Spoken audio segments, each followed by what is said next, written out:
Hi, everyone. Welcome to this book talk and panel discussion here at Haymarket. We're uh, really glad to have you. Just so happy that this is happening. Um, the current moment, we're facing a moment of upheaval, crisis, repression. I think for a lot of people, there's a feeling of being beset from all sides by very powerful forces. And now, today, we're here to talk about, of all things, sustainability and the sustainability class. But as I think we'll see, it's all connected. Uh, what we're going to talk about is a bit of how did we get here? How did we get to this place where environmentalism has become kind of an exclusive elitist thing? And what can we do about it? And with me today, I'll be playing the moderator role, but we also have Vijay Kolinjivadi, who's my co-author of the sustainability class. He also lives with me here in Montreal. We are close friends and great buds, and we started writing this book about 5 years ago.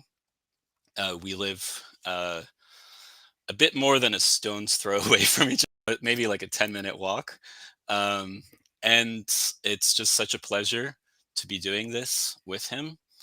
He currently teaches at Concordia. And also with us here, we have Emma, who's based in the United Kingdom. I first heard of Emma's work, started reading Emma's work a few years ago when I was doing a lot of work on degrowth, and she was coming out with writing that was kind of calling in the degrowth movement, um, pointing out that environmentalist movements, the degrowth movement in particular, needs to pay attention to class. And it's a very important message, and I think it really needs to be heard. And so I'm really pleased to have Emma with us here today to join the conversation. Also with us is Ashley, who is a professor at CUNY in New York. And um, Ashley is just an educator extraordinaire. I've heard from a lot of people who've worked with him about, just how great and inspiring and how he is, and how much he brings his activism and organizing into the academy and outside of it. And he's also written a book, Environmentalism from Below, as well as Decolonize Conservation. And I think you could say that these are kinds of the inverted books of the sustainability class, really pointing out what environmentalism can look like if it's based on solidarity. So I'm really, really pleased to be here and to start the discussion. I wanted to ask Vijay, um, what tell us a little bit about the sustainability class, about the book, how it came to be about. Okay, thanks, Aaron, and thanks all of you for joining this panel. So just to get straight into it, this book really came out of a very deep frustration witnessing how greening, ecology, sustainability, however you want to call it, was being co-opted to justify gentrification in the neighborhoods where we live, like in a very particular neighborhood in the city of Montreal, where basically laying the foundation of speculative real estate investment in this neighborhood, which is largely an immigrant neighborhood. It's called Park Extension, where there are already strong community bonds and networks, and that ecology and environmentalism was being used specifically to evict people from this neighborhood and disrupt those bonds. So this was, and to bring in the sort of vegan lifestyles, the kind of green tech, AI sort of generative, environment in this neighborhood, and specifically around a university campus. So this led us to really think more deeply about how environmentalism is really falling into some of the same logics of what Richard Florida had called the creative class. So how environmentalism is in fact doing very much the same thing by this very elite form of co-optation. And so the sustainability class, as Kenneth Gould and Tammy Lewis define it, in just kind of where we drew off of it, is basically the sort of those who have, hold overtly kind of sustainability-oriented values, consumption. They toot their sort of green urbanist lifestyles, really focusing on urban densification, things like that, largely centered around educated, aesthetically attuned people with disposable income. So this, you can think of the professional managerial class, but it's specifically, kind of framing this sort of virtue signaling around greening, around connection to the environment. And we sort of break it down a little bit further into thinking of how do we see the sustainability class sort of manifested around us today. We can think of the lifestyle environmentalists, those who follow the Rainforest Alliance frog, the sort of symbolic but performative and ultimately very impotent forms of protest. Thinking that you can have your cake and eat it too. We know the type.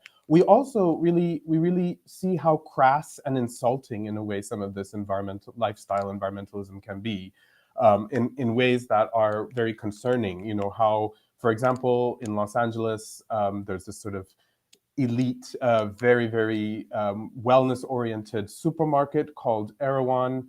And following the LA wildfires that happened in January, which were extremely devastating in the communities of Pacific Palisades and Altadena, this supermarket chain, which is big on Instagram, was selling. They promoted a particular smoothie called LA Strong, in which that was their solution to addressing the fact that all of their Erewhon, all of their chains essentially were spared from the fire, including the one in Pacific Palisades, which ironically was saved by a billionaire real estate investor who owned the sort of plaza where it is, and hired in private firefighters from Arizona. So you have this sort of crass response to environmental problems that are more and more obvious. The second sort of category that we frame around is the green modernists. So here, we draw a lot upon the San Francisco-based Breakthrough Institute ideologies around total industrialization, gung-ho around nuclear power, the sort of techno-utopian belief that human ingenuity can address and master every single obstacle that will come our way, and that we can take this sort of accelerationist and long-term vision to the future. And they're the ones who would believe that we can conserve half of the earth if we technified, made our society far more technocentric. We could save half the earth for conservation, things like that. And then the third sort of understanding of how we classification of the sustainability class is what we term the green administrators. So these are the scientists, the consultants, the NGOs, the lawyers, the diplomats, the chosen representatives that we see in these annual climate and biodiversity trade fairs, essentially, is what they've become, in which the idea is to make concepts, ideas, and science itself marketable and acceptable for the interests of financial elites. And there's also often this sort of revolving door between these multilateral institutions and lending agencies, generally based on a very out-of-touch, abstract, sort of professionalized framing of shaping public opinion of what's right and wrong when it comes to environmentalism, but ultimately framed in this, in green capitalism, there's no alternative, putting monetary values on nature. And while these categories are, we can say, so the green administrators, the lifestyle environmentalists, and the eco-modernists, the green modernists, they're overlapping. What's common among them is an essential unwillingness to question class, to question and act upon their own class comfort. So the sort of cushion of wealth and social capital that separates them from most people, that makes their ideas ultimately very abstract, and about aesthetics and about, the next buzzword. And, the fact that none of them are able to confront the fact that the investments of, 125 people is responsible for more CO2 emissions. It's like million times more CO2 emissions than 50% of humanity. So in that kind of context, none of these groups are able to address that sort of material aspect of environmentalism. And so that's what we sort of wanted to portray with the sustainability class, so that we can identify what it is, how it operates, and to think beyond it. Thanks, Vijay, for giving a brief overview of the book. I notice Jean in the chat said they think this way because they have lived in their fishbowl all their lives. Um, I would just encourage you, uh, go in the chat, chat with others watching right now, and feel free to ask questions that we'll pick up in the Q&A session later. Um, I would now like to ask Emma and Ashley, maybe brief reflections on what you thought about the book, your thoughts that came up in this conversation so far. Yeah, I mean, I really enjoyed reading this book, especially with regards to the greed administrators part, because it's a very it's a very taboo thing to be critiquing these kind of people. But I would take the concept of greed administrators just one step further, and split them into empowered versus disempowered greed administrators. Because with the disempowered group, they'd completely agree with the points laid out in the book, surrounding the disproportionate power that this group yields. Um, but they can't raise these issues because they know that it won't land well in their circles. There's a very real risk of social marginalisation, job loss, and blacklisting from networks. And this disproportionately happens for people of colour, sorry, and those from working class backgrounds who occupy these roles.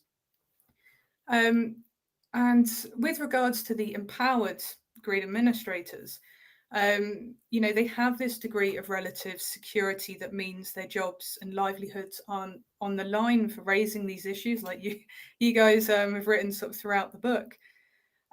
So it's a matter of how do we sort of build broad coalitions with people who are getting it right, because this makes it, I think, easier to educate those who are well-meaning but misguided in their approach.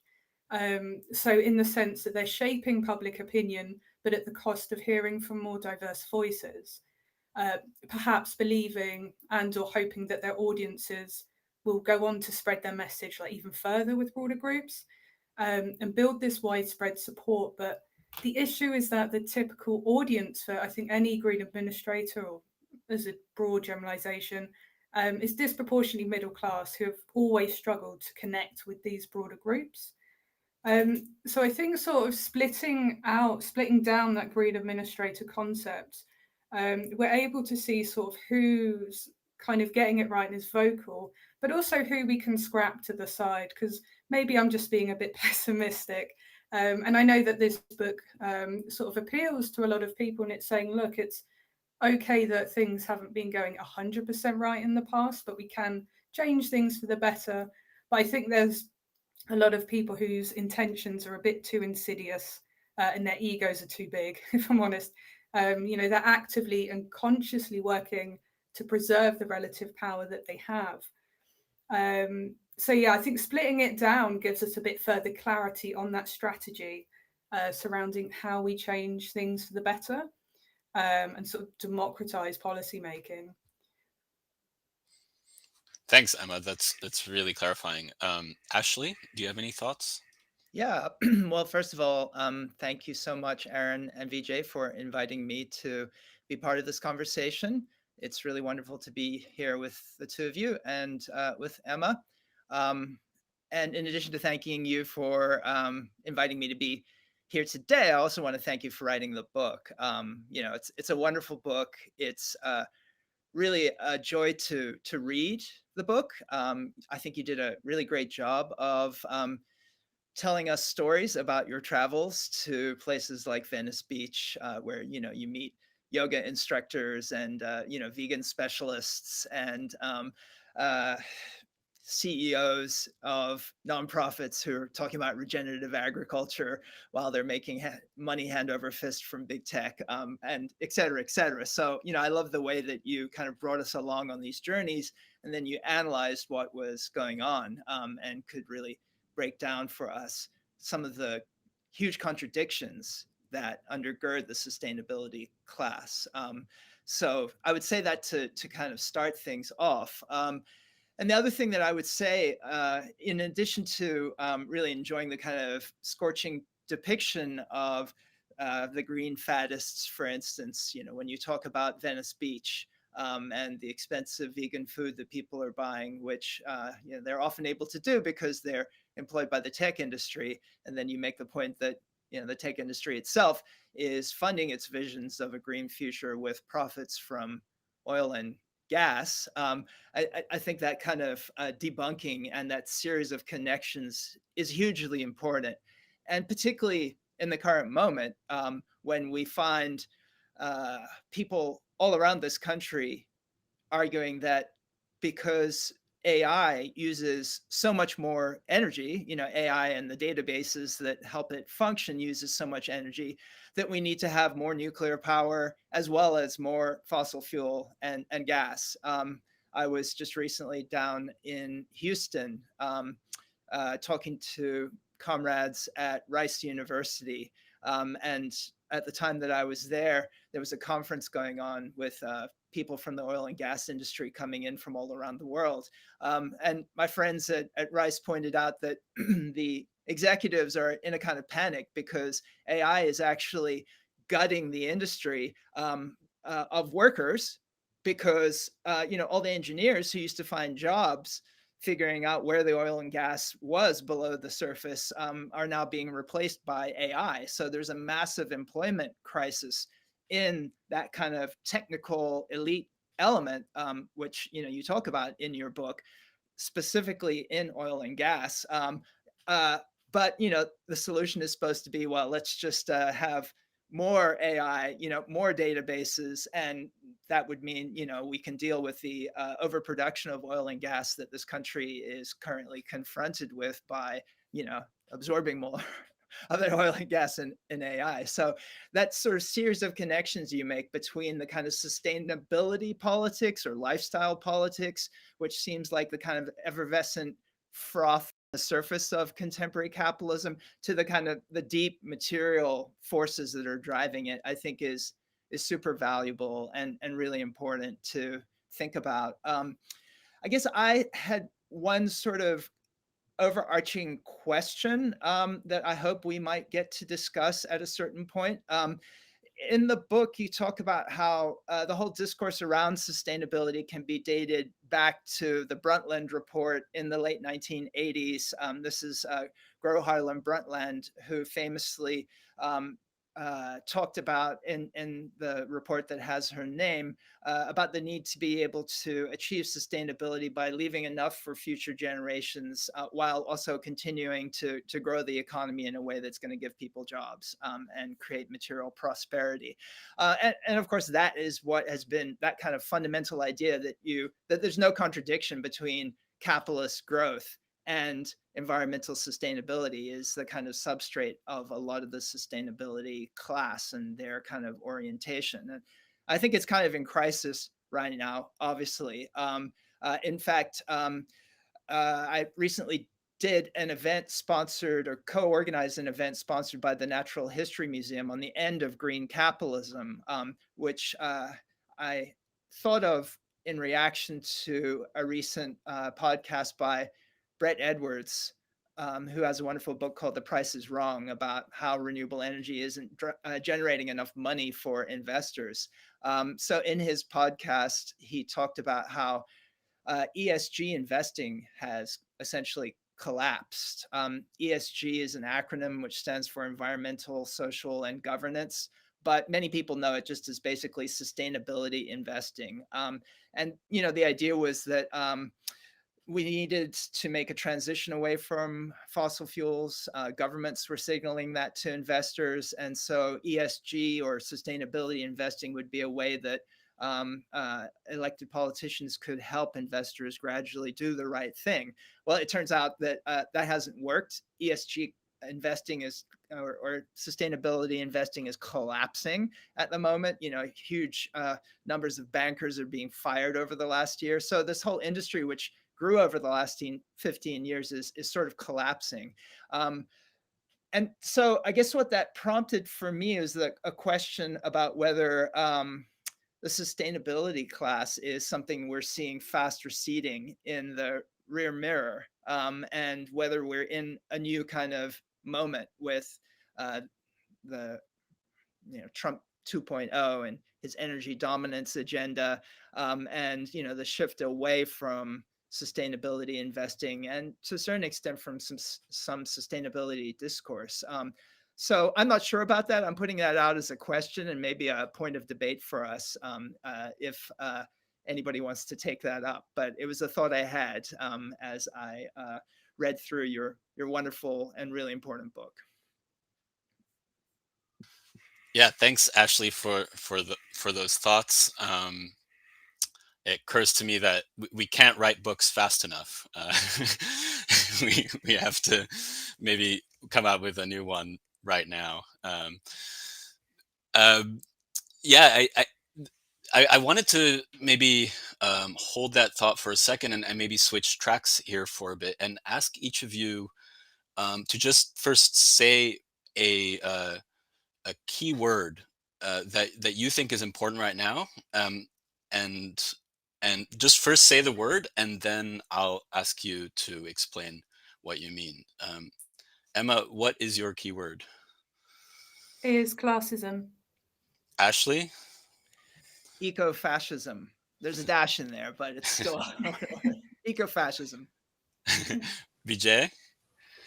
I guess self-expression or aesthetics. Maybe bring them together. Okay, interesting. Emma, do you want to tell us what you mean? Yeah, so I mean, there's no like single definition of classism, but I always consider it to be when people are treated in ways that exclude or devalue them because of their social class. So it's not just people acting, I guess, against somebody in a different social faction, but it can also occur within our own sort of social class itself. Did you want me to sort of expand sort of on that beyond the definition? Yeah, why is it important to talk about right now? It's important because class is, I think, invisible. I mean, I know there's a lot of talk about, Marxism and this global class struggle against us and the ruling class, but when it comes to how class inequalities are maintained, created and reproduced in daily life, I mean, Vijay, as you said at the start, there's an unwillingness to question class. And I think groups need to be a lot more explicit when we're talking about class inequalities, because it's missing from a lot of the literature as well. And I think not just like formal sort of written communications, but in discussions in activist groups as well. And we need to, I think, be prepared to be a bit more uncomfortable and self-reflective and think about the ways that we have either directly or indirectly contributed to sort of classist behaviours and marginalised others. Yeah, thank you. Ashley, tell us about eco-fascism.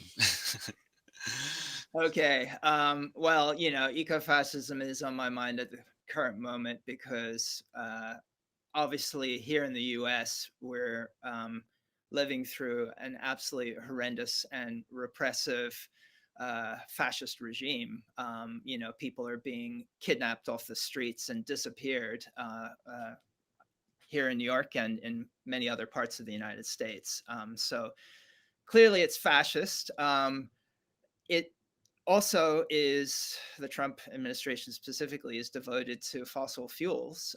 So there's a kind of, his official pronouncement is that this is about energy dominance, right? So the kind of toxic masculinity that so undergirds his self-presentation and, his the ways in which he uses the culture wars is very present at the current moment, for sure.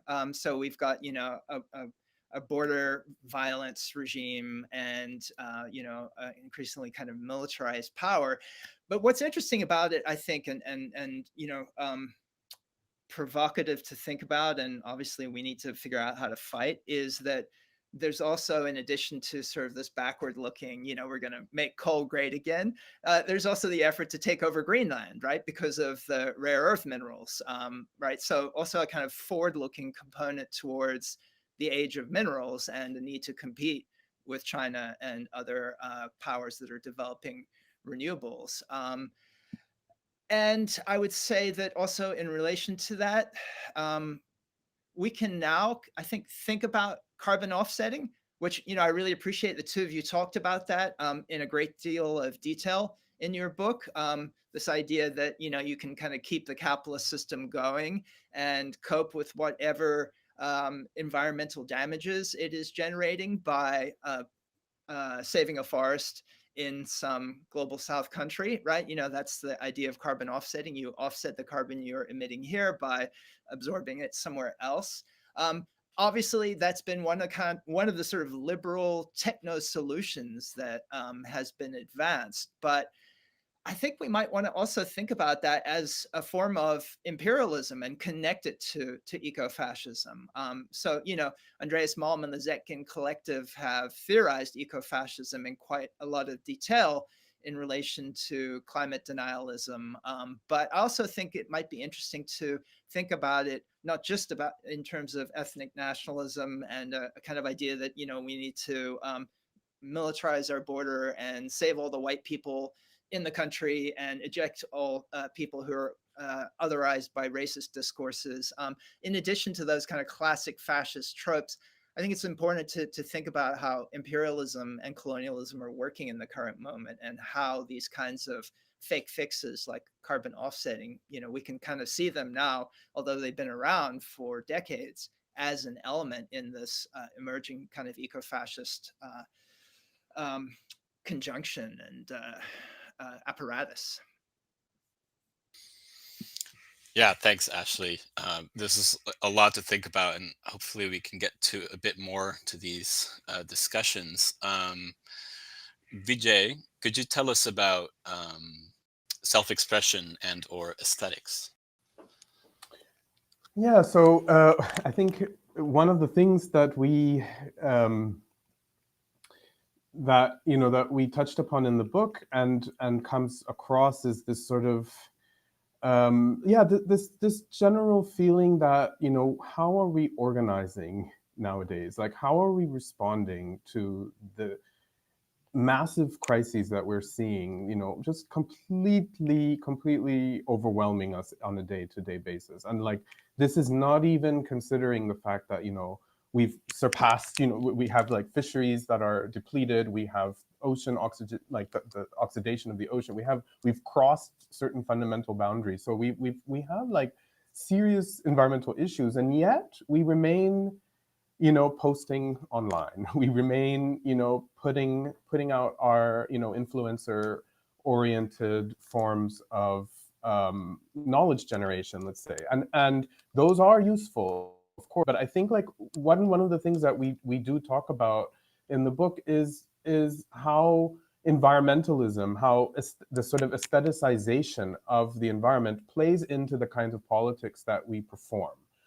And this focus on self-expression, on the politics of self-expression, on trying to be, politically correct, is in a way, it's useful. It's obviously very important to demonstrate the intersectionality of the crises we're facing, but at the same time, it takes us away from actual organizing. We are more focused on creating spectacle and branding that spectacle, and then turning those brands into commodities and without even knowing it. We do that in academia when we write. It gets published in journals, and then those journals are under a paywall, and it's like we are always, that's what's happening to knowledge, and it's especially happening when we are focused on social media oriented organizing.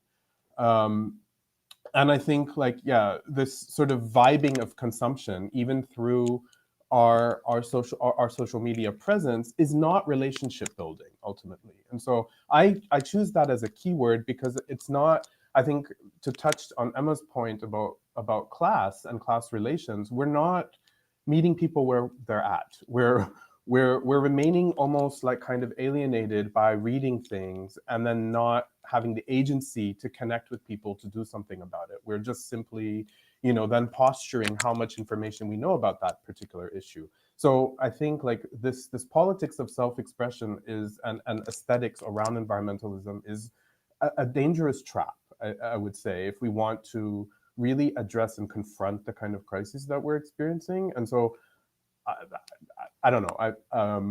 There was a campaign recently about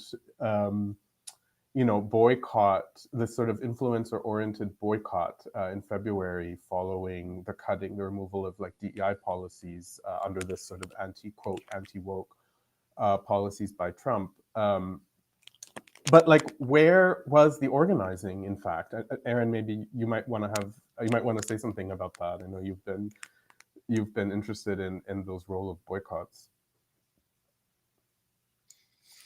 Yeah, thanks, Vijay. Speaking of vibing, there's a vibe going on in the chat right now, and it's kind of popping off. So I encourage you to join and ask questions that we'll try to address in the Q&A. Yeah, I'll say a little bit about that. It's interesting. I think I don't know if people saw this, but there was this really big campaign to do mass boycotts of specific companies, from January to February, and on specific days. And who was organizing them? It was like influencers who were making posts on their Instagram, on their TikTok, with no real mass organizations behind them. And they were covered in the media a lot, but we didn't see really a very serious impact that they had on the market, on these companies. There's boycotts, and then there's boycotts. Like, you have the BDS campaign that has been doing sustained work over decades, um, pairing boycotts with other kinds of cultural and political campaigns. You also have the Tesla takedown movement that maybe Ashley can talk about a bit later, which has in fact succeeded in tarnishing the brand of Tesla, and really contributed in taking making Elon Musk step back a bit from his role in the current government. So yeah, I think it's interesting how people use social media to kind of create an identity for themselves, and kind of try to vibe their way through protests. I wanted to maybe switch track a bit. Vijay, I wonder if you could maybe talk a little bit more about this kind of liberal environmentalism that we're seeing, and what that looks like. Ashley, you mentioned carbon offsets. Why are these policies failing right now? Yeah, I think, just to just kind of say it as it is, I think a large, maybe this is like very direct, let's say, but ultimately they have done very, very little. Like, the liberal environmental strategies have not, it's like that, the point that I addressed earlier, I raised earlier, about 125 billionaires, richest people, wiping out the whole, one's whole lifetime worth of eco-friendly activities before they even had their morning mimosa. Like, what can you do in that kind of a context? So those liberal environmental policies that focus around flying less, using less changing your light bulb or whatever, eating less meat, all these things are just, they're not really addressing what's at stake here. So that's sort of that's one of the reasons why liberal environmentalism is failing, because the solutions do not respond to the scale of the crisis that we're experiencing. The second point that I would want to raise is around this sort of hype around renewables. So, and Ashley, you might have additional things to add to this, but just this sort of accelerating growth rate of renewables is noteworthy, obviously, but it's been vastly outpaced by oil and gas production and investment in oil and gas. We have to be really clear about that. That ultimately the point of going into renewables is so that you can replace oil and gas. That is certainly not happening. So what is happening instead is it's responding to it's basically responding to this sort of market demand for energy demand, and often for things that can be branded as green. So if you want to, hosting web servers, generative AI searches, cryptocurrency, all these types of things have enormous water and energy demands. And so it's adding to that kind of mix ultimately. So we're not seeing that transformative change with the renewable burst that we've kind of seen over the last, especially decade. And then also on top of that, people are realizing that we're not, it's not, people are not oblivious to the fact that renewable extraction, so green minerals, let's say, is ecologically destructive. It is extremely water and resource intensive, and it doesn't by itself indicate that labor, that the rights of workers are going to be maintained. There's no necessary link to that. Obviously, we talk about a green or a just transition, but that doesn't necessarily indicate causality there. And also, I mean, just as the current moment is kind of showing us, Ashley, as you mentioned, like we're now like seeing kind of this sort of greenlash and abandonment through this sort of anti-woke policies of like, well, 20 years, 30 years even of this sort of green capitalism can now just, make way for a very nationalistic, almost resource security oriented form of extraction. And that takes the priority. In Canada here, the Conservative Party, for example, is like framing their climate policies as bringing resource extraction to happen in Canada. So to build pipelines in Canada rather than cost shifting them to other countries. That's framed as climate policy. That's absurd. That's where we're coming. So we see how liberal environmentalism across, it doesn't have the teeth to stand up to the kinds of issues that we're facing now. Yeah, thanks. Ashley, do you have any thoughts about why we see liberal environmentalism failing? Yeah. Well, just first of all, to backtrack a little bit, I want to applaud the two of you for your emphasis on the sort of society of the spectacle, and I think that's going to kind of remain. And just to give one example from here in New York, which I was thinking about as I read your various different peregrinations around this country. We get these very nicely designed ribbon parks in waterfront communities, like in Brooklyn, that have all kinds of cutting edge resiliency landscaping features built into them, so that if there is another storm surge like the one during Superstorm Sandy, that water won't flood into the surrounding communities, but will be absorbed, in what on good days is, a garden or a skate park or something like that. But of course, those beautiful parks are backed by massive luxury condos. So it really is the kind of sustainability class.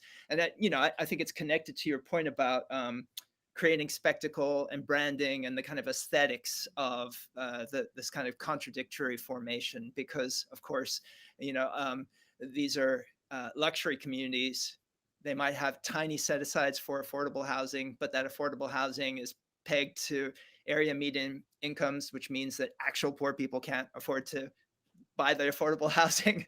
And, if a big storm surge does come, a lot of it will just be directed into nearby poor communities by a lot of the resiliency building initiatives. So, I think that a lot of that kind of stuff is going to continue because elites have more and more money and they need to park it somewhere. Even as the city becomes more extremely unequal and divided, there's still lots of people with money, and we still have a kind of real estate state in a place like New York. So while we have green gentrification, I'm not sure we're totally seeing the end of what you all analyze in your book. But um, as a sort of culture, I think you're totally right that liberal environmentalism is failing. And for me, similar to what you were saying, Vijay, I think it's because it's based on this underlying unsustainable belief that capitalism and free markets will get us where we need to go. And just very quickly, I want to mention that I'm an activist with the public power movement here in New York City. And we've been fighting for an alternative to the dominant ideology, which is, you just take government money, taxpayer money, and you throw it at for-profit renewable companies, and they build out the energy transition. And what we've been seeing, as you pointed out, Vijay, is that it's not actually energy transition, it's energy addition. I was debating actually whether that should be my keyword or not before coming on today. Yeah, so we've got massive increases, you pointed out, of oil and gas in tandem with a significant increase of renewables. But it's not enough renewables. And the main reason we don't have enough renewables coming online is because for-profit renewable firms will walk away from the contracts they've signed with the state if they think their investors are not going to get enough returns on them. And as Brett Christophers points out in his book, renewables are not proving to be as money generating as expected. So we're in this massive crisis as a result. And I think it's really grounded in the fundamentally unsustainable idea that capitalism and free markets are going to solve the problem, and that we just need to take everyone's money and throw it at the market and throw it at the for-profit corporations. Thanks, Ashley.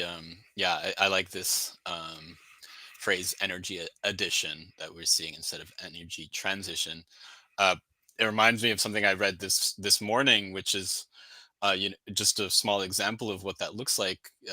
We had this idea, or we're told that in the early 1900s we phased out oil lamps, but in fact there are now more oil powered lamps than ever before, and it's in the form of car headlights. So we have more car headlights than there were oil lamps in the 1900s.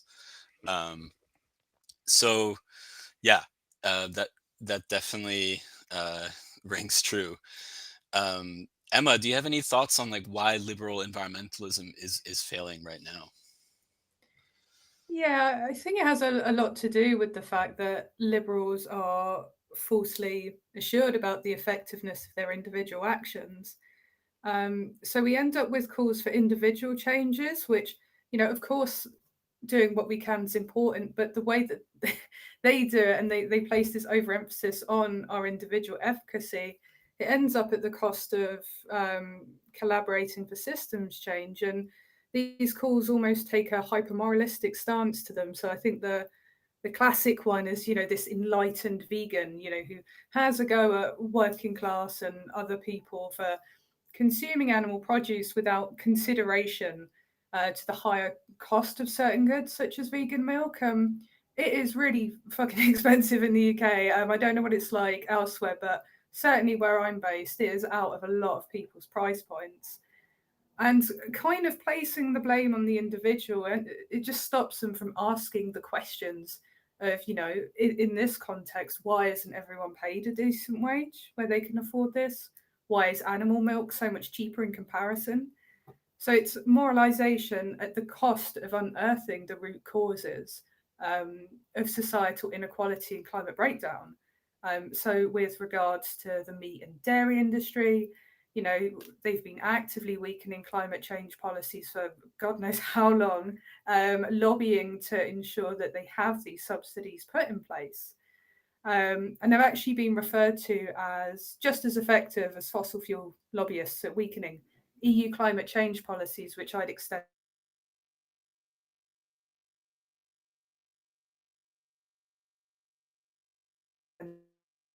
that globally as well. And while I'm personally not on dairy accounts for everyone cut it out, global farmland use, I believe, will be reduced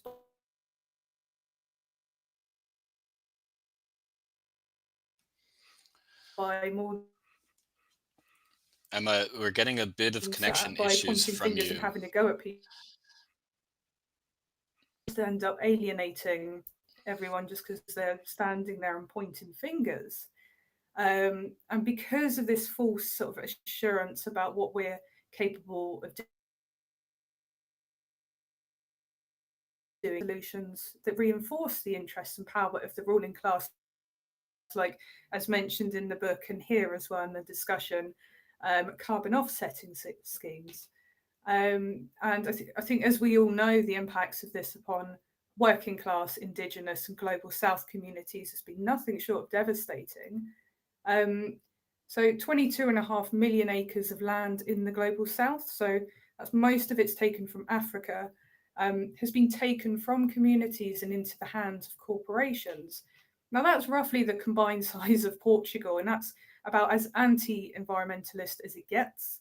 The Indigenous rights organisation Survival International have said that carbon credits represent as big as a threat to Indigenous lands as logging and mining. And yeah, I completely agree with Ashley when you mentioned we need to start thinking about it as a form of imperialism, because it absolutely is.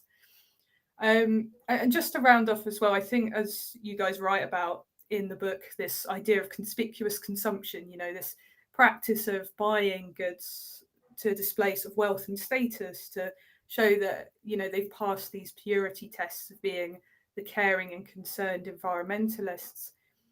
But first, I mean, as we know, like with the moralization, we point fingers at everyone. But for a lot of people, they kind of use it to try and go back to this, I think, like simpler time, and people talk about like frugal living. And that actually ends up creating further divisions amongst certain groups, because a lot of working class people feel that their practices are actually being appropriated, that they're just cosplaying being poor.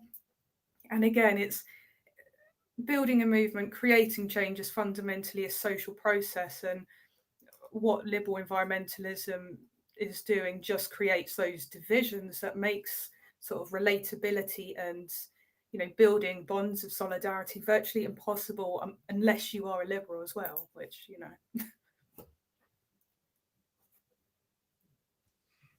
Thanks, Emma. That's a really concise and well argued point. Did you have something else you wanted to add? Oh no, sorry, I almost like knocked my monitor over. Sorry. Sorry. Wouldn't want that. Yeah, thank you. I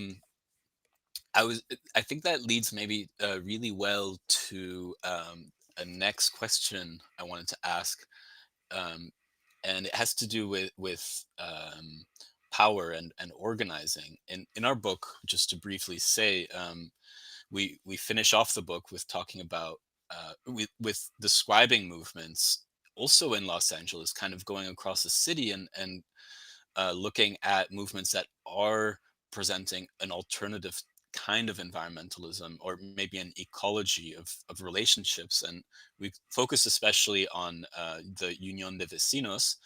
Um, Definitely worth checking out this organization. One of the main organizers there just published a book, uh, co-written with Tracy Rosenthal. It's called Abolish Rent. Leo Vilches is his name. And they're just an incredible organization that brings together a kind of festive spirit, community, relationship building, and tenant organizing. And one thing that they did was a neighboring neighborhood, Maywood, had serious concerns with their water supply.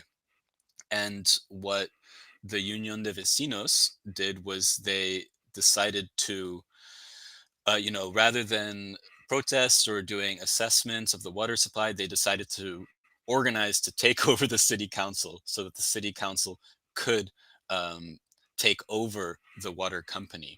So that kind of flips, some of the sustainability model on its head.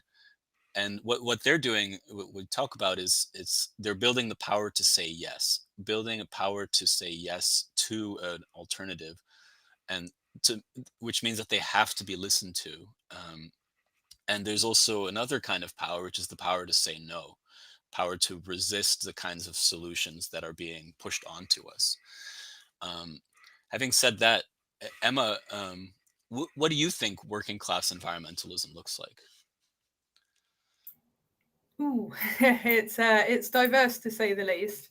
But I would say that at times it can be a bit harder to find compared to broader middle class environmentalist groups, or ones that are led mostly by those in the sustainability class, such as XR.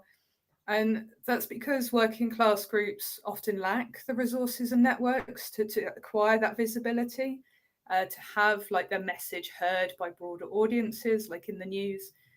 Um, and generally, it's quite common for working class collectives to campaign for this uplift in their basic material needs, improving workers' rights, but then to make the link between that and climate breakdown, rather than just campaigning for more abstract, albeit vital goals, such as, lowering global emissions. So at its heart, economic inequality is a key part of working class environmentalism that people are very explicit about, to campaign for the very things that they need to get by on a daily basis that they don't currently have. But they haven't always been necessarily vocal about the connection between the material struggles and climate breakdown with a lot of working class groups. Now, for some, and I'm seeing this more and more, it's because it's become overwhelming for them. They care about the climate. They know what's happening, and it's that they're frightened. They really are. It's the climate crisis on top of a myriad of other crises, and people just say, "Look, what's the point? We just kind of need to compartmentalize that and put that away because I can't even afford to, pay my rent this month. So I don't want to think about, the end of the world or what could potentially happen." But for others as well, I'd say more climate-focused groups now. In recent years, I've definitely seen the tide turning, and we're seeing an explicit working class environmentalism where previously some have historically not really seen it to be relevant to their struggles. I think a part of that is it's seen as very white and middle classy. But again, as I say, the tide's turning. So, for example, and I think this is a perfect example of where we're able to perfectly blend workers' rights, economic security, and climate concerns is the Call It campaign by the Bakers, Foods and Allied Workers Union. And that's a campaign to improve the rights of workers by calling for a maximum temperature to working of 30 degrees in the UK, or if they're doing strenuous manual tasks, limiting it to 27 degrees. Because it's raising this ecological consciousness amongst workers. And I know with trade unions, it's still a bit of a struggle at times. But in terms of so I would say, if we want to work towards building a working class environmentalism capable of change, I'd relay what one activist said to me last year. I was in Wales with a really lovely group. And he put it, I think, better than I ever could. And he said, what we want is for people to listen to the working class rather than lecture. And I think this is a key point, because when we, think what is working class environmentalism, I think for a lot of us, we don't really know because it is hidden. There's a lot of groups doing things out there that virtually no one knows about, not because they're not trying their best, but because they're hard to reach. They don't have these social networks yet. I say yet because we will build the movement and we will destroy the ruling class. But at the moment, I think for us as well, is always a need to be conscious of the fact that this is how much sort of we know so far, and that there is like a lot more out there.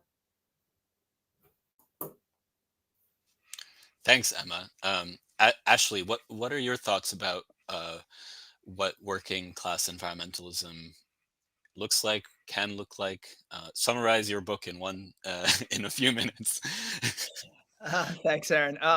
Well, I'll just start from where I'm based here in New York. And for me, working class environmentalism looks like environmental justice groups like We Act in Harlem, or South Bronx Unite, or Uprose in Sunset Park, Brooklyn. These are activists who are based in working class communities of color that are disproportionately burdened with toxic infrastructures like peaker plants, very dirty power generation plants, waste transfer stations, highways, depots for buses, et cetera, et cetera. And as a result of all of that toxic infrastructure, they have highest rates of asthma and heart disease and many other diseases.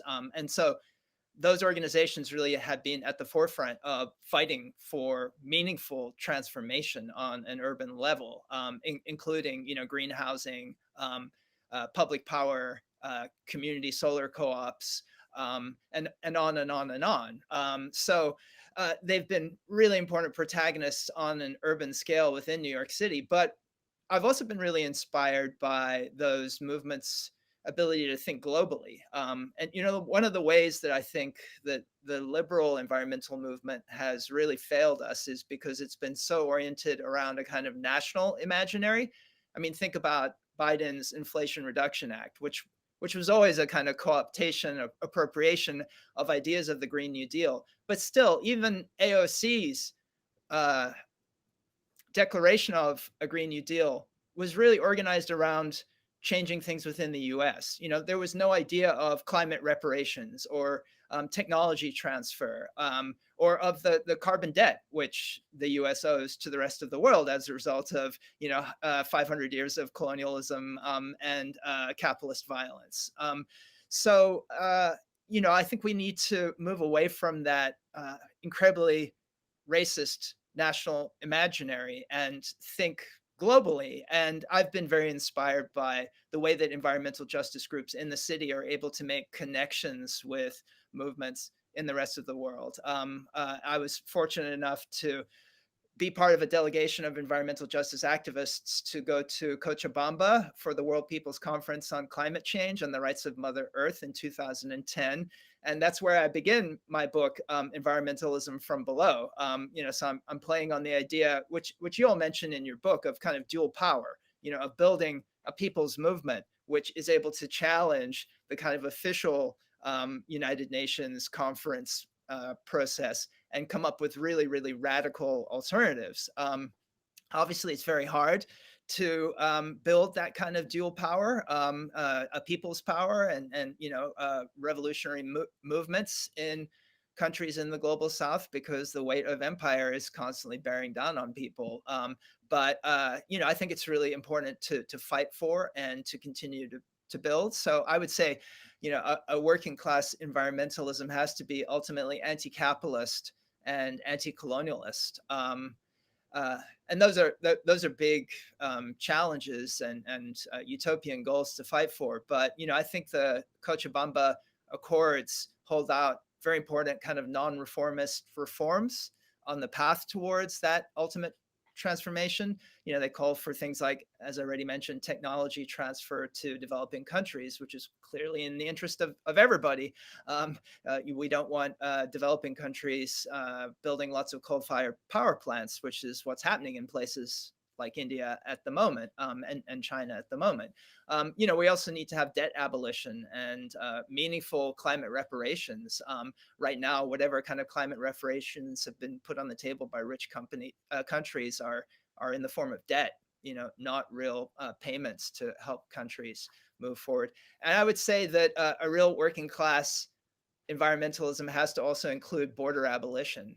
We need to get rid of these borders which fragment us and that capture us around these kind of racist ideas of national belonging. And of course, that also means ultimately we need to get rid of nation states. And a true working class environmentalism has to be kind of global in terms of its solidarities and its political imaginary. Thank you, Ashley, for that great overview. Vijay, before we move to the questions, which I encourage people to keep writing in the chat. Do you have any thoughts on what working class environmentalism looks like, and maybe also how can you distinguish the two? How can you distinguish sustainability class and working class environmentalism? Yeah, I would maybe really echo what both Emma and Ashley have already said. I think like the sort of internationalist, like thinking beyond borders, thinking beyond how we can create working class solidarities in an internationalist sense. So, sharing, like I'm very inspired by, radical municipalist movements, learning from the democratic confederalism of the Rojava freedom struggle, in the Kurdish region, and it's those kinds of intersections and seeing how they play out in terms of the things that you've talked about, Ashley. I think like, yeah, just taking a reparative justice lens, abolishing, really responding to 500 years of colonialism and imperialism, and realizing that this vision of the working class that's often like we're often being subjected to is a very problematic one to some extent as well. It's often framed, Emma, you raised this, as this sort of white, nativist kind of framing. But the working class is very, very diverse, and it comes from people from all over the world. There is no such thing as this sort of fixed understanding of the working class the way that they want to portray it. So I would definitely echo what both of you have said.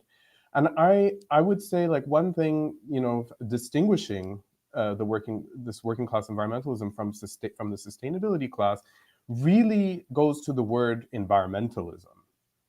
When we think about that word, we live in the environment. So this is something, Aaron, you've mentioned as well. We don't. It doesn't exist outside. As soon as we start to create a sectoral approach around environmental issues, quote, environmental issues, we sort of abstract something from the lived experiences of people in meeting their needs. Like when we can build like truly affordable housing that, for people who need them, fighting for a living wage, ensuring paid sick leave, these things transform the way that we relate to the land, to each other, to the world around us, and create environments.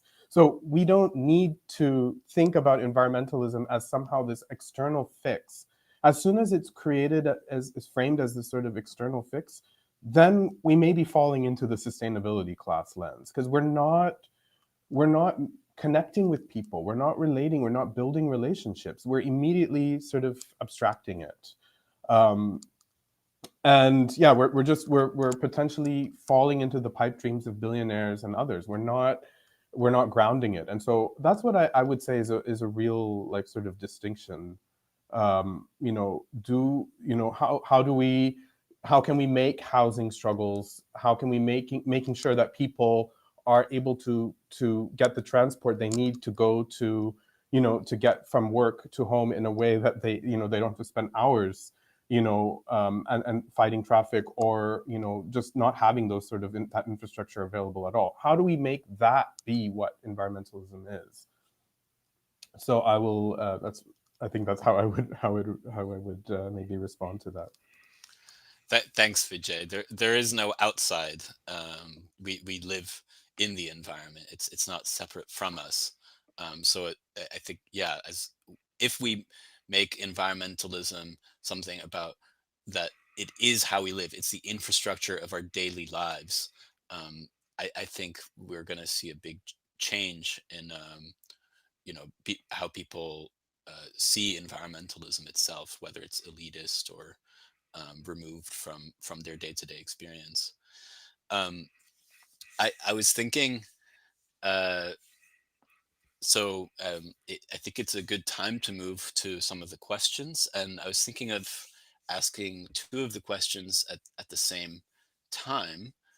Um, so one person asked, "What are your thoughts on the opposite challenge? Activists rejecting even the helpful parts of market-aligned strategies because they look like capitalism, as a knee-jerk bias to protest against." And then also Duncan. Hi, Duncan. Nice to see you. Thanks for joining us. Speculative capital can move from sector to sector in microseconds. How does green investing differ in kind from any other gamble? Um, any of you have immediate thoughts?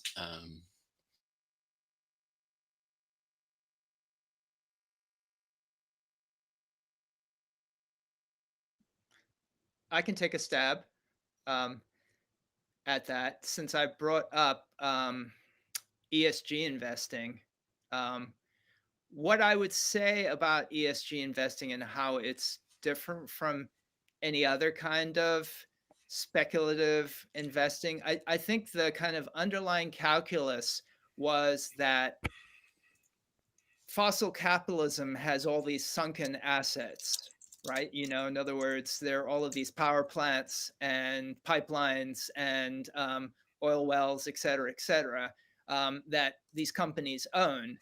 And the calculation was that investors would want to avoid losing large amounts of money by having their investments in those sunken assets. And so you could create this new class of investments, ESG, and kind of, tag it and bring it to people's attention so that they could move their money away from fossil capitalism into these sustainability investments that were going to be an increasingly attractive option as governments began to shut down fossil fuels and as renewable energy became cheaper and cheaper. But all of that was based on the idea that governments would still keep pushing people in the right direction. And we've seen that while some of that has continued to happen. I mean, the main reason that renewable energy has become so much more affordable is that the Chinese Communist Party has said we're going to go full throttle into the age of minerals and produce massive quantities of renewable energy, solar panels and batteries and other things. So that's why renewables have gotten so much more affordable.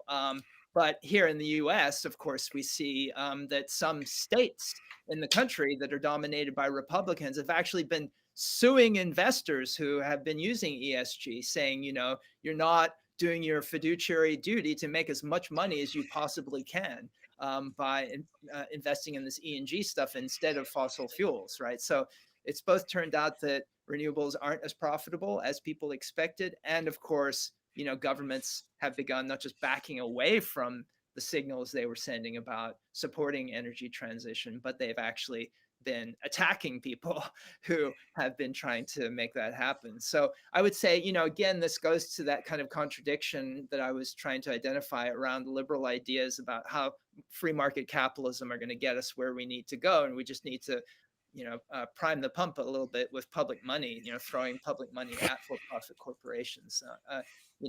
And there are lots of other ways that this thing plays out, right? Governments are supposed to de-risk investments, in renewable energy around the world. So, this is a big, complex subject. I hope I've been clear in just touching on some of the ways in which, the free market and speculative investing is always related to forms of government and the kinds of imaginaries about the future that are animating those forms of state policy. Thanks, Ashley.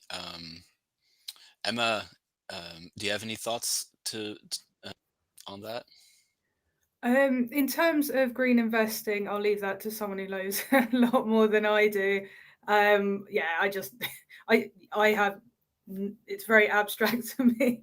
In terms of like thinking of the sort of challenge of getting people to, stop pushing away things that would actually, be quite helpful.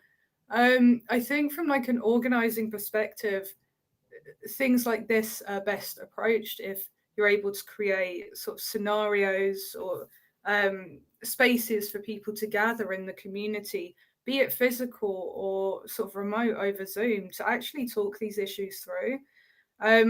Because there's so much information about so many things, like just online, everything we encounter. I think it can be quite difficult to get an opinion on something when you've got so much conflicting information. So for me, it's definitely creating that environment, because if you get enough people together, there's going to be someone who like knows a lot of like technical stuff about it. It's just how it goes. So yeah, that's my thoughts on that.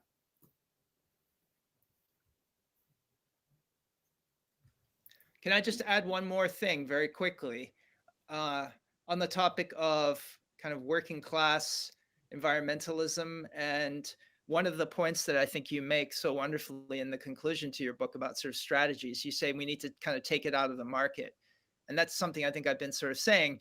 And, it's been a huge challenge for the public power movement to get unions on our side, because a lot of union workers are for good reason, concerned about energy transition, because jobs in fossil fuels pay double what jobs in the renewable sector pay. And the main reason for that is that, people have been organizing in fossil capitalism for hundreds of years, whereas the renewable industry is very new, and it's been put on its feet under this kind of neoliberal free market ideology. And as a result of that, people don't earn comparable wages, and for good reason. Working class folks don't want to take a massive pay cut to go build solar panels when they could be making double, working on a fracking rig. So I think, working class environmentalism, it's not just that we have to go out and sort of find it where it exists, and it does, but I think we also need to kind of build it, right? We need to bring those unions on side by taking this whole transition idea out of the market and making sure that we're creating good jobs, not throwing state money at for-profit corporations that are not going to let their workers be unionized, but taking state money and building things with the support of unions. And I think that'll make it much easier to bring the entire working class into these fights that we've been talking about. Vijay, do you want to respond generally, or any thoughts you have there? We're gonna near the end time. We have like about 13 minutes left, so yeah. Some thoughts to that question. Any other thoughts you have? Yeah, maybe I can group. Well, I just had one additional thought around Duncan's question around capital. Just can switch. It doesn't, just to say that it. Like, I think one of the things that we see right now with this sort of breakdown of the ESG, the sort of anti-woke, whatever strategy, to just not to even criminalize those who were even engaged in ESG, which was, by the way, the bedrock of or the culmination of 30 years of the sort of sustainable development discourse. That, to go back to your question, Ashley, about the sustainable development from 1987, this definition, the Brundtland Report, that like ESG in a way is like the brainchild of that. Like, that's what it means, is like you can be able to be sustainable while also having growth, and that is now under attack. Like, that is like it's very much in line with that this shift away from the sort of well, there is this one capitalism, that the United States is like sort of dominating, and that there are no other actors. We've, Soviet Union is gone, and now it's just that era has changed, obviously, with this so-called multipolar world. And in that context, I think like capital can switch very easily. It's like no longer valuable for ESG, so now it becomes valuable to focus on security issues and resource issues, and like making sure that we start building pipelines so that we have energy security here. Like that kind of thing is exactly how capital operates, and it shows that we can't rely on green investments. Green investments will be only looking at return on investment, and when that return is over or is not capable of achieving itself, it will stop. So it's not a reliable. It's simply not reliable in any way. Really going back to what you said just now, Ashley, about taking things out of the market. That's something that we say, and building, broad-based coalitions, through the work of unions, through social organizing, basically on the ground, building social power, and having state interests like the government, like political parties, facilitate and support that. Like that's what their role is. They're supposed to be accountable to the people. So that kind of thing, I think we have to move away. We really have to move away from the green investments approach, because it's not reliable. It's simply not reliable. It's not only is it not reliable, it's actually doing the opposite of taking us to, in any way where we're capable of addressing, these enormous, unthinkable crises of our time. Maybe I'll combine this with my closing remark just to say, I was inspired by Olufemi Taiwo's piece, which maybe we can share it in the chat. It's from Teen Vogue. Basically, he argues that Donald Trump and the far right, whatever, they don't care what kind of leftist you are. They're not interested in that. And what he says, like, when you are sort of connected or support, like people approach you to be involved in projects to support the community in this moment, be aware of whether it's about being a thing or doing a thing, and if so, you want to be part of the doers. You don't want to. It's very easy to fall into this trap of going back into that politics of self-expression and trying to perfect the mission statement or the values behind what you're doing versus what you're actually doing. You may not agree with the people that you are organizing with, but the fact that you are, politically, you may not have the same broader political vision, but at the end of the day, it's about being able to do something that, despite where your political background is, you still want to make sure that, that those needs, those material needs, those tangible needs are met. And so if you have to choose between being a thing or doing a thing, I think a working class environmentalism is about doing a thing. Thanks, Vijay. I'm aware that Ashley, you have to run to another engagement, so I wanted to ask you a quick question. If you have any further thoughts to add, any last concluding thoughts, and maybe specifically to the person's to the question in the chat, are there any global movements or movements in the United States that you do see as operating, organizing around working class environmentalism? Any thinkers that you are inspired by currently? Anything else you want to add to the discussion at this point? Yeah, well, just to start, thanks once again, Aaron and Vijay, for inviting me to be part of the conversation. It's been really lovely. And, it's great to meet you, Emma. Thanks for all your contributions. I learned a lot from what you were saying. You start your book by talking about veganism. So I guess I'll finish by talking about food, which clearly, if we don't have access to good food, we're not going to be able to sustain ourselves.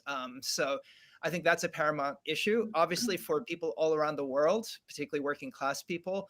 access to food is increasingly challenging.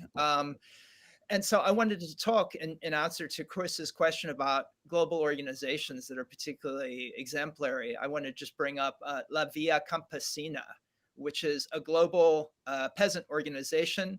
It fights for what we would here in the US call organic food, or a kind of process of producing food without fossil fuel inputs like pesticides and fertilizers. It's a process called agroecology. And it also fights against imperialism. It fights for what La Via Campesina calls food sovereignty. In other words, for the ability and right of people around the world to keep producing their own food rather than having to rely on food coming from other markets. And obviously, that's a more and more dangerous proposition given the instability of global markets in general, but particularly food markets. So I think La Via Campesina is an incredibly inspiring organization. And there are branches of La Via Campesina that are fighting for family farms in the US. And in other North American countries, Canada, for instance, as well. So I encourage people to check it out. And I have a whole chapter in Environmentalism from Below about global struggles for food sovereignty and about La Via Campesina. So thanks once again for having me join this dialogue. It's been really wonderful. Thanks, Ashley. It's such an absolute pleasure. Thank you so much. Emma, what are you thinking? To address the sort of question of like organizations operating in the USA that's addressing sustainability for the working class, I'd like to highlight sort of the work of somebody called Stella Martinez McShera. I met her a few years ago doing the online degrowth masters at the Autonomous Uni of Barcelona, and she's since gone on to found the Clothing Library. So it's in partnership with public libraries. It offers clothes that you can just rent.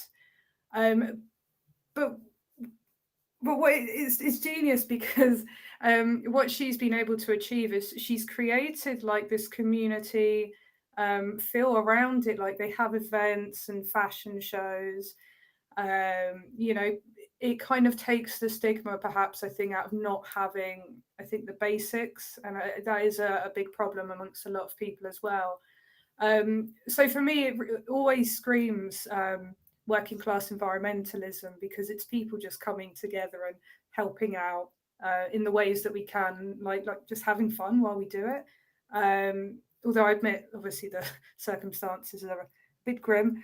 I just wanted to address, I'm following the questions on my phone because I can't see them here. And I just wanted to highlight, because somebody said, Jody said, can you write a working class person's guide to sustainability? Less intellectual language, more practical guide. Even the words used here, such as intersectionality, agency, are not for working class people. And that is like a key point, actually. I think if we're going to build bridges with working class people and actually resonate with broader groups, we need to be cutting back on the jargon. I fall into it myself sometimes, sorry, but I think that's key as well. If we want to build out to broader groups, we need to be a lot more accessible in how we're framing things.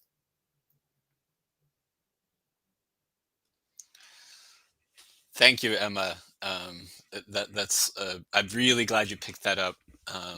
That you caught that, and I'm really looking forward to your work, your writing on in this path. And yeah, unfortunately, many of us are trained in a language that we're kind of forced to learn and then have to unlearn. And it is a huge challenge.